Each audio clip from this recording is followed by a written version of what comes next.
Bienvenidos, queridos televidentes, a su programa Entérese. En Entérese hoy nos vamos a la historia.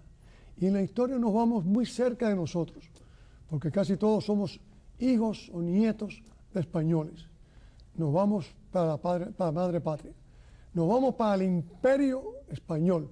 Constantemente oímos hablar del imperio de Inglaterra, del imperio alemán, de todos los imperios, pero muy pocas veces escuchamos hablar de ese gran imperio que fue el imperio español. Y para hablarnos de él hemos traído a un historiador, a ese mismo historiador que recientemente nos habló de los piratas. Hemos traído al profesor Henry Georget. Correctamente. Bienvenido a nuestro programa, profesor. Bueno, gracias por de nuevo abrirme esta oportunidad para conversar con usted. Yo creo que ese televidente, lo primero que debemos ir es al problema de la influencia que tuvo la conquista musulmana y después la reconquista cristiana de ese mundo que por cerca de 800 años estuvo en poder de los musulmanes. ¿Qué nos puede decir sobre eso? Sí, indudablemente la presencia musulmana marca lo que iba a ser luego esa monarquía española, ¿no? Como usted bien dijo, los musulmanes estuvieron 8 siglos como una potencia en el territorio de la península ibérica y lo primero que hay que señalar es que fue una conquista muy rápida. En menos de 10 años los musulmanes invaden y van del sur a norte y ocupan completamente la península. Todo lo que hoy sería España y Portugal pasa a control musulmán. La otra cosa que hay que señalar es que mientras los musulmanes estuvieron unidos políticamente, muy difícil les resultó a los cristianos hacerle mella, hacerlos retroceder. Eso es una cosa que hay que señalar. La conquista fue muy rápida y decisiva.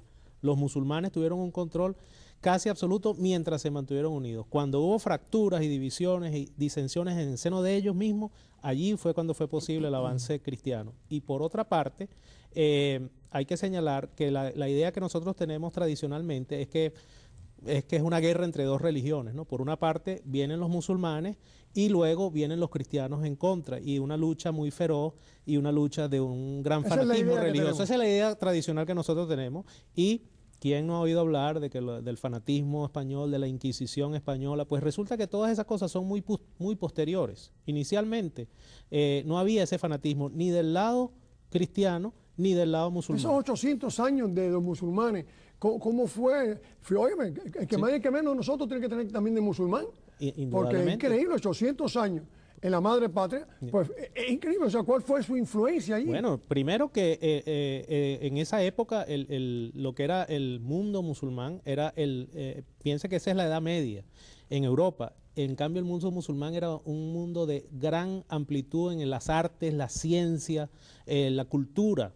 El centro de la cultura en el mundo, podríamos decir en esa época que estaba en el mundo musulmán, la medicina, la astronomía.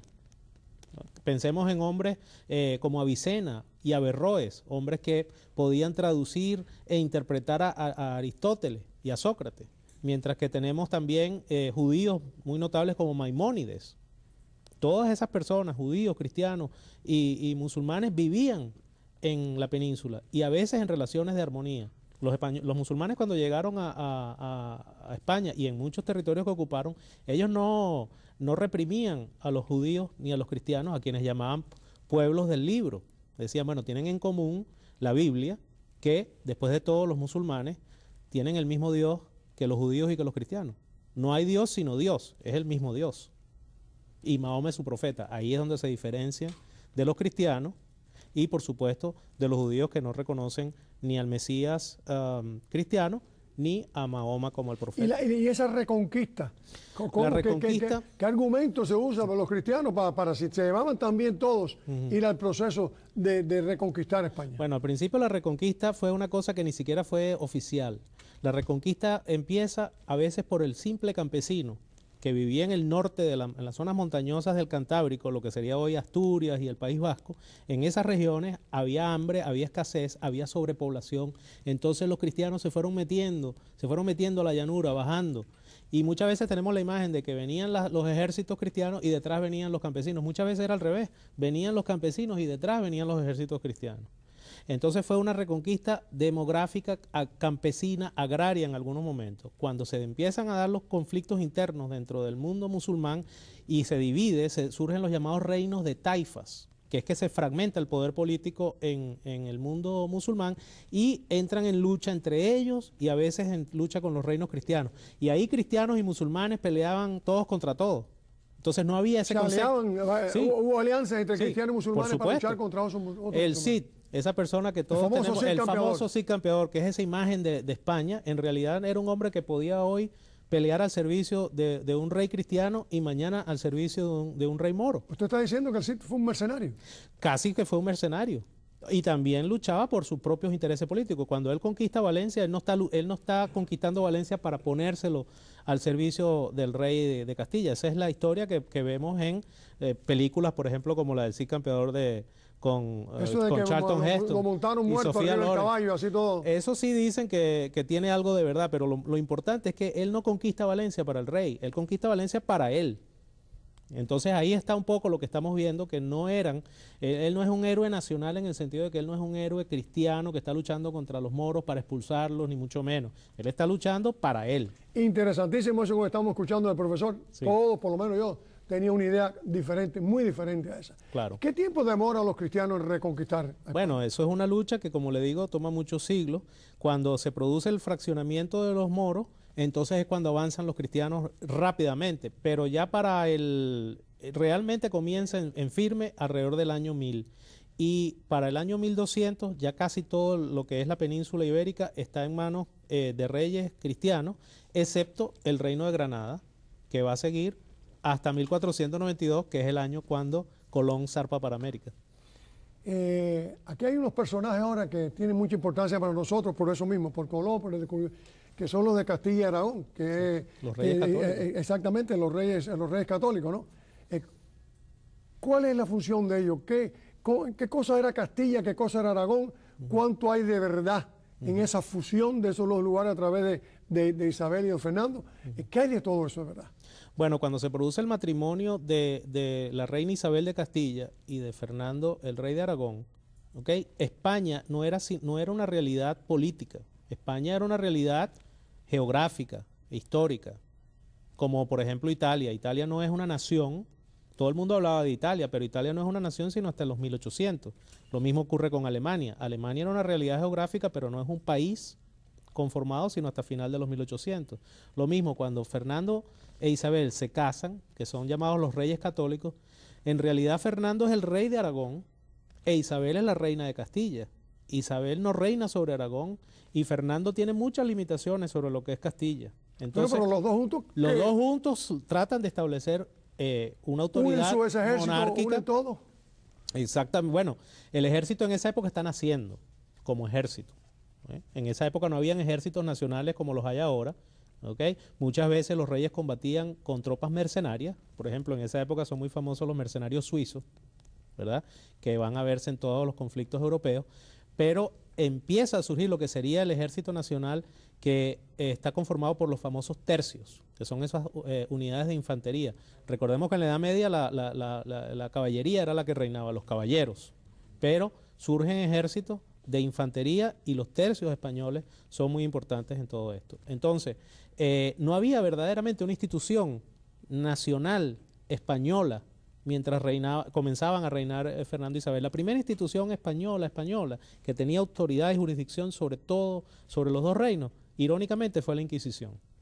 La Inquisición española fue la primera autoridad que pasaba esa frontera entre Castilla y Aragón. ¿La Inquisición surge en la misma época de Isabel y Fernando? ¿O ya existía o surge después? La Inquisición ya existía, y no solamente existía en España, sino existía en otros países y reinos cristianos. Lo que ocurre es que por primera vez se puede hablar de una Inquisición española. Había una Inquisición castellana y había una Inquisición aragonesa, que por cierto no tenía mucho peso. Y ahí está una de las diferencias entre Castilla y Aragón que es importante señalar. Castilla era un reino donde no había, los dos reinos cuando se casan Fernando y Isabel estaban en medio de tremendas guerras civiles y guerras de sucesión. Fernando tuvo que batallar para establecer su autoridad y lo mismo Isabel. Isabel lucha con la famosa Juana la Beltraneja, que era una hija ilegítima, ¿verdad? O sea, era media hermana de Isabel y se produce una guerra civil en Castilla y entonces como resultado de esa guerra civil Isabel se convierte en la reina legítima de Castilla. Otro tanto le tocó a Fernando, que era un rey de Aragón, pero que venía de una rama menor de la casa de Isabel, los Trastámara, o sea que era un linaje castellano. aunque Fernando era rey de Aragón y había nacido en Aragón, pero venía de una familia castellana. Entonces se produce esa fusión, ¿verdad? Pero son dos reinos muy diferentes. Castilla es un reino muy poblado, comparado con Aragón. Castilla tiene casi 8 millones de habitantes en esa época y Aragón no llega al millón. Y con esas dos uniones arregladas, podríamos decir, eran uniones arregladas, ellos invaden qué parte ya quedaba de los musulmanes. Bueno, quedaba el extremo sur de la península, que era el reino de Granada. Ya, si usted ve un mapa, lamentablemente no tenemos un mapa para mostrarlo, pero Portugal no tiene en ese momento ya fronteras con los moros, ni tampoco Aragón. Es solamente el reino de Castilla que rodea completamente a lo que es Granada. Y es Castilla fundamentalmente la que hace esa lucha. ¿Okay? Y entonces es un pedazo muy pequeño del sur de la península que la toman finalmente a comienzos del año 1492. Y es interesante porque eso se empalma con lo que va a ser la conquista de las Américas. Es parte de ese empuje que lleva a los castellanos a terminar la reconquista, los va a llegar a seguir más allá. Y ahí es donde entra Colón. O sea, ¿por qué entonces España se convierte en esa potencia tan grande con ese predominio sobre este nuevo continente que después fue llamado América, ¿no? Bueno, primero Castilla en especial, porque la conquista de América fue una conquista castellana, más que española. De hecho, los reyes, los súbditos de la corona de Aragón no tenían derecho a ir legítimamente a las Américas. ¿Okay? Cuando Colón zarpa, ¿por qué Castilla y no Portugal, por ejemplo? Portugal estaba perfectamente ubicada para expandirse marítimamente y sabemos de la expansión. Estaba más cerca, ¿no? Estaba más cerca y tenía más tradición naval. Gasto y todo. Claro. Pero Portugal, estaba interesada en lo que era llegar a la India. Y para llegar a la India ellos ya tenían todo el siglo XV, los 1400, ellos habían ido avanzando en dirección sur a la costa de África hasta que finalmente doblan el cabo de Buena Esperanza y llegan a la India. Entonces ellos están orientados hacia el este. Cuando Colón viene con este proyecto de viajar hacia el oeste para llegar a la India, no para demostrar que la Tierra es redonda, todo el mundo culto en esa época sabía que la Tierra era redonda, es simplemente que Colón decía, por el oeste podemos llegar a la India. Y donde estaba equivocado Colón es que esa no era la vía más rápida. De hecho, era mucho más larga. Colón tuvo la suerte que se encontró con América. No, quizás en sus planes pensó que la Tierra era más chiquita. Exactamente, él pensaba que la Tierra era redonda, pero mucho más pequeña. Toda la vida de muchacho